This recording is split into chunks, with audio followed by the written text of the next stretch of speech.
Everyone, welcome to Sports Shorts Daily. Ronnie Rance alongside Tommy Krysan. We're coming to you presented by LeBear's Casino here in Baton Rouge. Hope everybody had a wonderful weekend. A lot to get to. TK joins us from Court Street Cafe in Port Allen as he does every Monday. Please like and share this video. Like and share this video. Jump on board. I'm going to do that right now. Here, give me a second as we jump in. Also, today on Sports Shorts, what we're going to get into is a lot to digest in the world of college baseball, right? I mean, the World Series field is just about set. 6 of the 8 teams as we come on this morning. The only two regionals, super regionals left to be decided are over on the West Coast. So you'll watch those this evening and tonight at Oregon State, Auburn, and at Oregon State. And Connecticut traveled all the way to Stanford. The 2 seed, Stanford will be second-ranked team rather in the country. Stanford will be playing Game 3 against Connecticut tonight. So those are the 2 regionals. Todd Walker, by the way, the former LSU Tiger, on the call for the Oregon State-Auburn matchup. Let's see, like and share this video. Also, we'll break down who's in, who's out. And the SEC having a tremendous showing, not really a surprise, but they are having a tremendous showing when it comes to the NCAA College World Series. Not only are they having a tremendous showing for this year, but they're having a tremendous showing for the future because Oklahoma is in, Texas is in. Both of those teams will be joining the SEC shortly. They're into the College World Series, along with Ole Miss, Texas A&M, and Arkansas. And, of course, Auburn has a shot to get in. But the biggest story of them all, Tommy, is that Tennessee, the Vols, are not in the College World Series. I don't know anybody that's from Louisiana, not named Peyton Manning, that cares, that is happy, that are sad, rather, that Tennessee's not in the College World Series.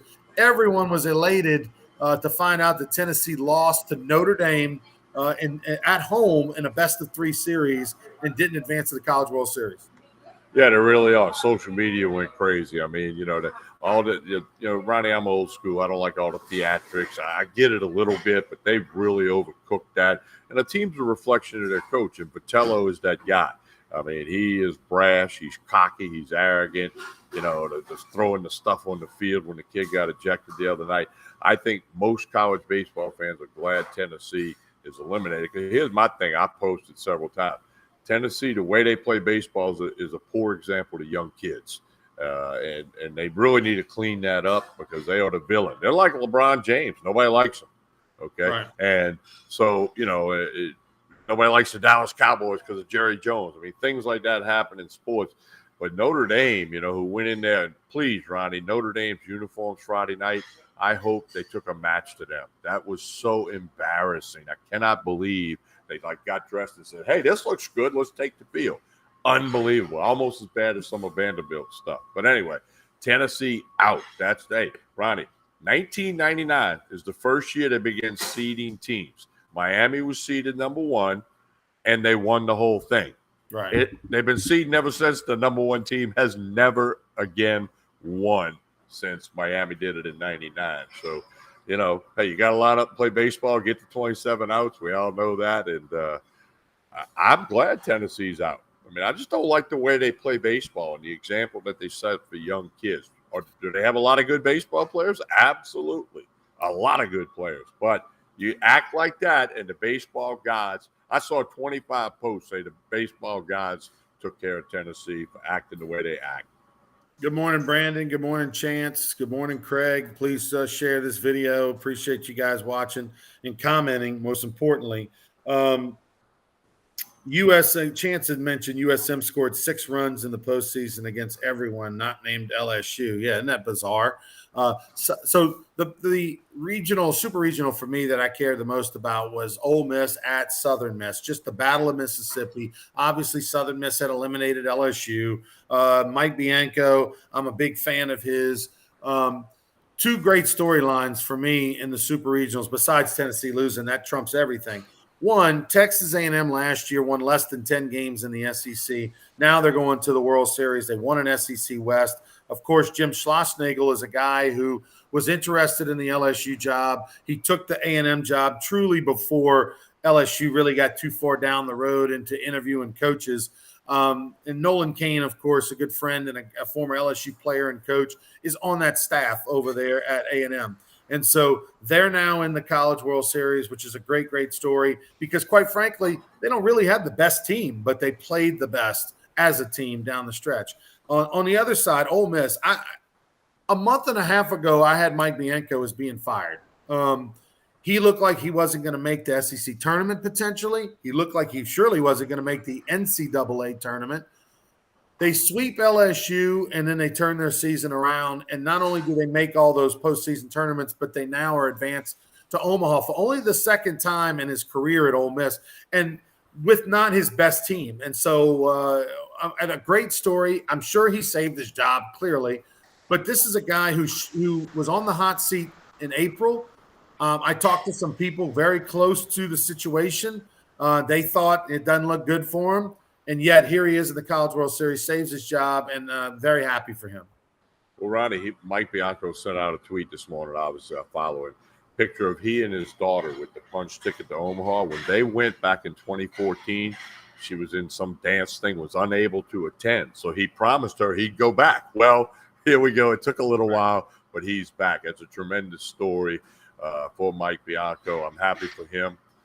He's a solid coach. And, he does – like Coach Burtman did, he learned it 90% of it from Burtman. He does so much for them kids. I mean, you've seen his videos when he talks to the kids about life and, being a better person. He focuses on that heavy. So it's good to see him going back. Clearly, he saved his job. No question about that. Deserved to save it. Let's hope he did. And, hey, they shut out Southern Miss twice in Hattiesburg. I mean, that's strong. 10-0 and 5-0. I mean, that's strong. Look, you said it. They swept LSU at the box, and that has sparked them. They played good the week before that, but that has sparked them into quite a run we've seen LSU make many times over the years. And I'm fired up for Bianco and the Ole Miss Rebels.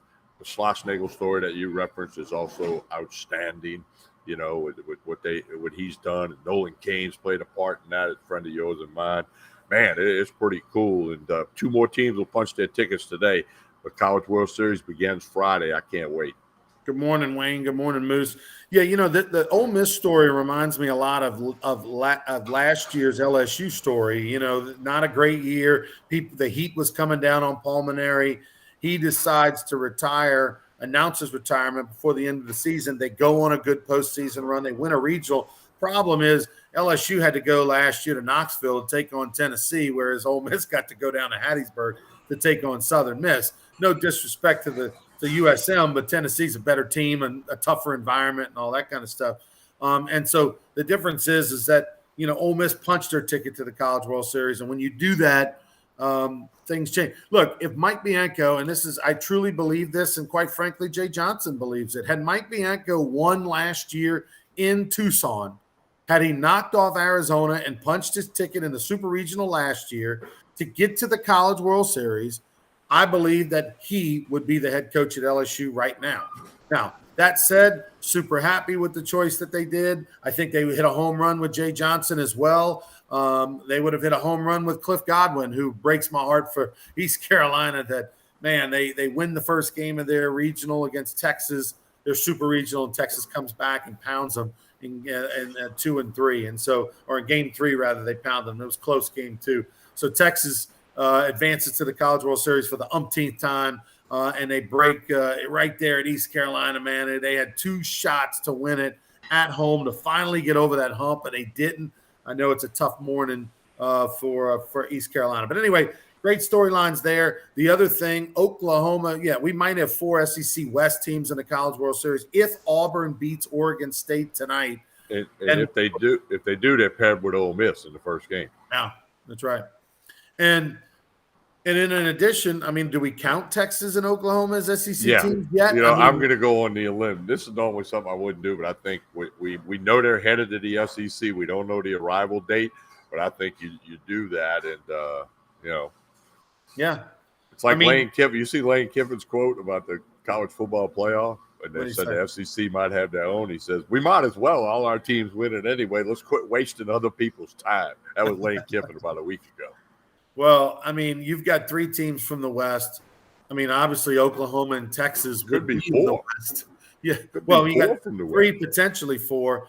Oklahoma and Texas are going to be in the West. Now, we don't know if they're going to do subdivisions and they're going to have a Southwest and a Midwest, or how they're going to do it. But clearly they're going to adjust something, but it's amazing. I mean, you better pay these coaches a lot of money to coach baseball or any sport in the SEC coming up, because you got to battle for your life every single weekend. I mean, LSU, by the way, took 2 out of 3 from Auburn. Auburn might be in the World Series. They got swept by Ole Miss.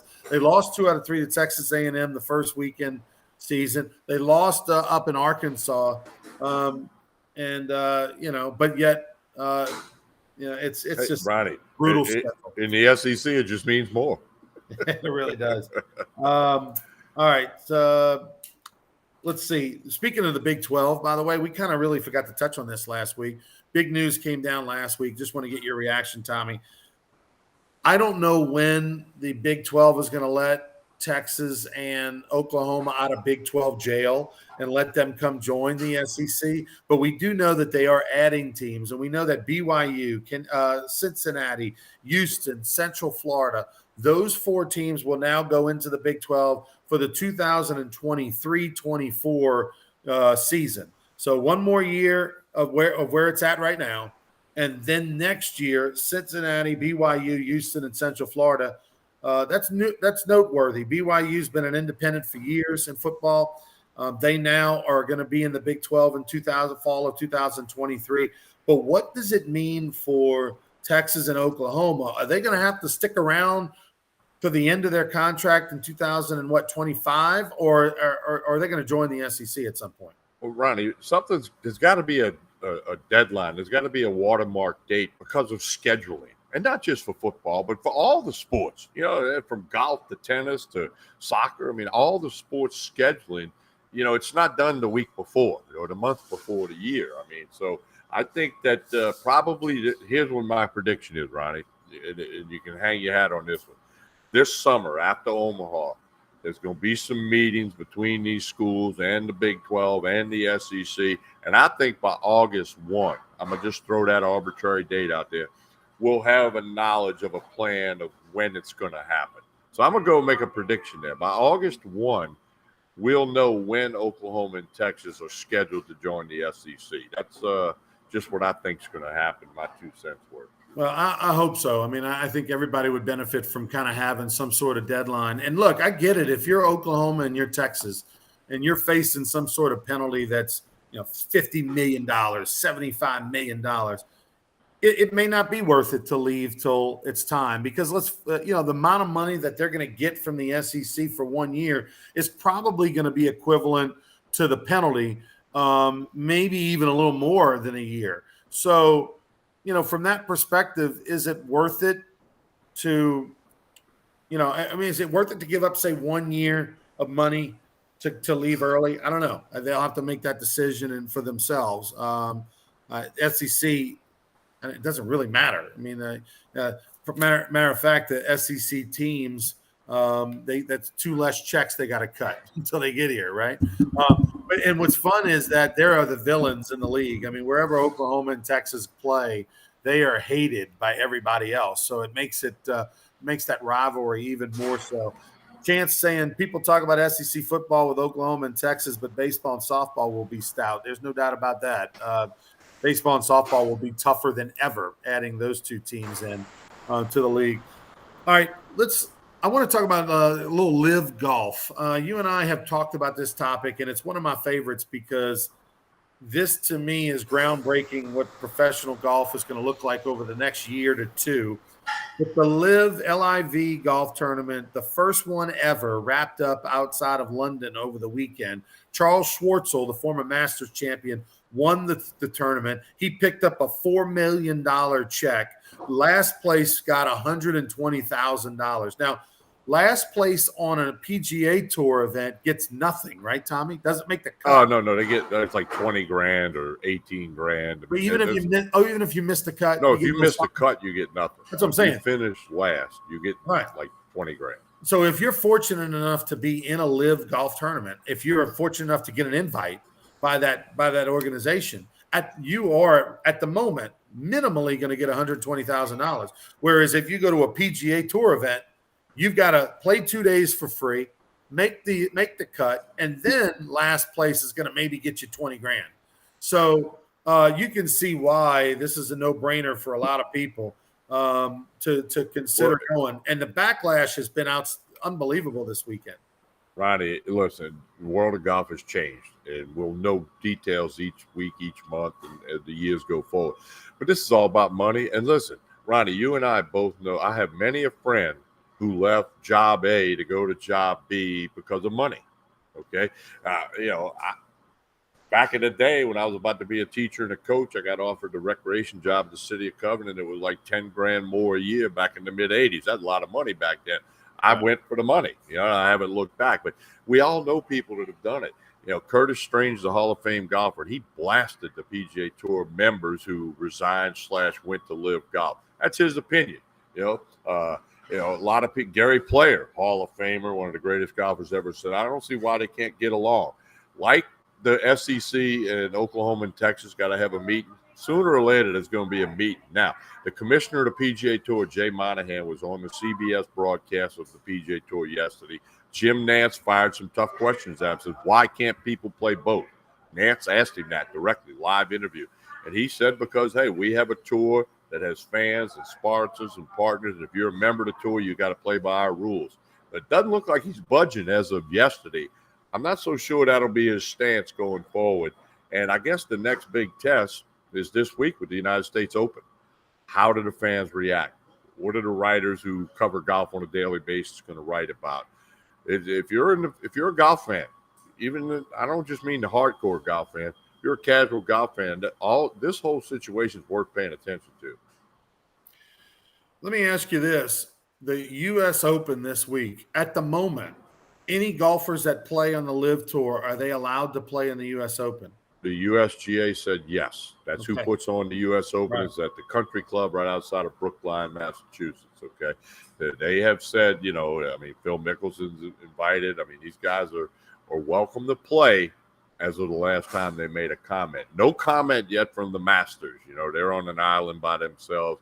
Last thing I read is they had yet to make a comment. Well, their tournament's not till April. They're probably going to let some dust settle before they say anything. They don't have to say anything here on June 13th. So, right.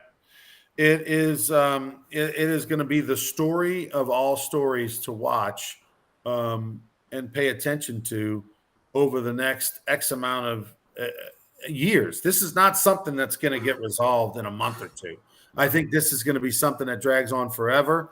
For a long time, because clearly the PGA has done a line in the sand. They are not going to be able to sweat out. And look, all these comments that these golfers are making right now that's saying, "I can't believe they're turning their back on the PGA." Listen, man, we are a capitalist society. Nobody begrudges anybody in their regular job for leaving a company to go work for somebody else to make more money.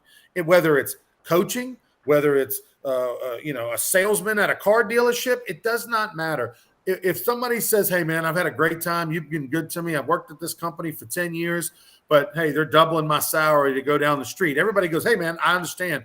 Good luck to you at your next job. We hate to lose you." That's the standard line. Everybody gets it. But for some reason, the PGA Tour is supposed to be different. If somebody's going to double your salary, someone's going to let you work less and make more, guaranteed. But yet I'm the asshole. That just doesn't make sense. Ronnie, I can make a long list of professional athletes, that went for the money. They went to San Diego Padres, or they went to the Dallas Cowboys. Yeah, we can go on and on. They went for the money that was put.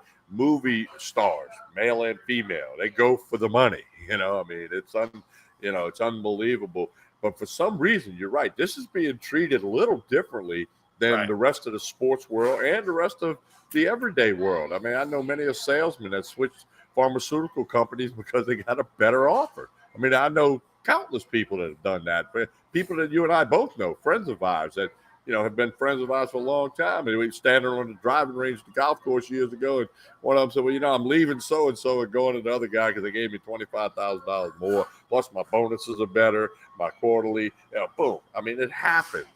Right. It's kind of funny because Chance says this, Live is just a modern day AFL, ABA, USFL moment, but with social media. And they have more money. And I would say that, Chance, you're right to a certain extent. The difference is that these guys have unlimited resources. At some point, all of those leagues, the AFL, the ABA, the USFL, they all, wanted to stop hemorrhaging money at some point. That's not the case with the Live Tour. The Live Tour have the money and the resources and probably the fortitude to stick it out. And they can not only just for like a couple of years, they can stick it out for a long, long time. And so because of that, I disagree that it's like those other leagues. This is nothing like we've ever seen before. This is an unlimited pot of gold at the end. And they have not just 5 times more, they got 100 times more money. Like 500 times more. Seriously, no. It's like 500 times more, and they can go get exactly what they have. They could double it with 2 phone calls. Yeah, and so that said, that this is not going away. This is not, you're not going to sweat them out. You're not going to squeeze them out. I think they're going to, they're either, right now there are sponsors and golfers that are sitting on the fence and they're watching. And they're like, I'm probably going to go with Live, but I gotta wait and see. I got to wait and see to where the coast is clear.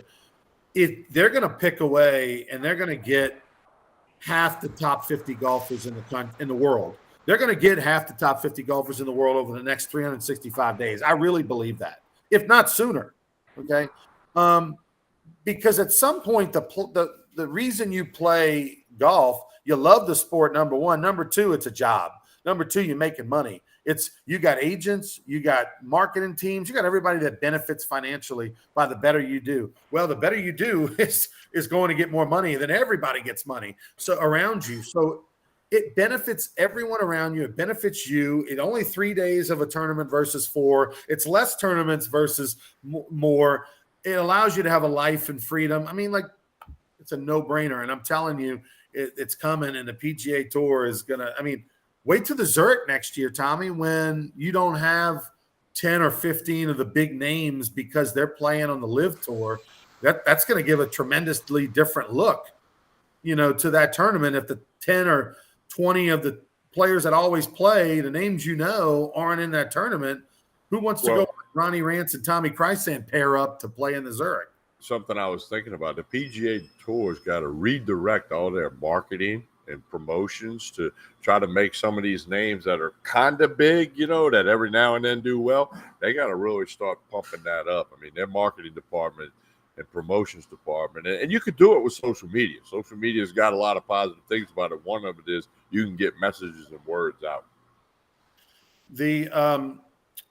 We will be definitely watching that and seeing what's going on there. Check out that comment, Ryan. Great entertaining radio call, Rougarou game last night. Hey, thank you, Craig, for listening. Tommy and Chrysan and Jeff Palermo are on the radio. By the way, all home Friday, Saturday, Sunday night games will be on ESPN Radio, and all Friday, Saturday, Sunday night road games at Acadiana will be on radio. So our next radio broadcast will be this Friday night at home. We take on Acadiana, and it's Firework Friday, by the way. So bring the kids out, bring the family out to the ballpark. We play Thursday and Friday night, 7:00 over at Pete Goldsby Field. Fireworks this Friday night during the 7th inning stretch. And remember, we have the only refrigerated VIP suite for fans to sit in and watch the game anywhere in the country. You don't even have to pay extra for it. Buy a ticket to get into the ballpark. Everybody's welcome. Go check out the refrigerated suite with VIP viewing area right behind the first base dugout. You'll go in there for 5-10 minutes, cool off. It is absolutely a game changer. And oh, by the way, it's right next to the daiquiri stand where you can get a cocktail, you can get daiquiris. We got ice cold beers, whatever, as well out at the ballpark. So go to brrougarou.com, and come check us out this Thursday and Friday at Pete Goldsby Field, 7 o'clock start, and Friday night's game will be on ESPN Radio. Anything else, Tommy, to add before we get out of here? Hey, man, it's just busy week. I'm fired up about college baseball. Going to be interested on the Live Golf PGA Tour story. Lots of other things. SEC Football Day, Media Day is a month away. That'll be here before we know it. And, hey, don't forget Court Street Cafe in Port Allen. Breakfast, lunch, dinner, Monday through Saturday. Connect on Facebook and Instagram with Court Street Cafe, Port Allen. They post lunch specials, dinner specials, other things going on. You'll be glad you did. Court Street Cafe in Port Allen. All right. He's Tommy. I'm Ronnie. Have a great week, everybody. We'll talk to you on Wednesday.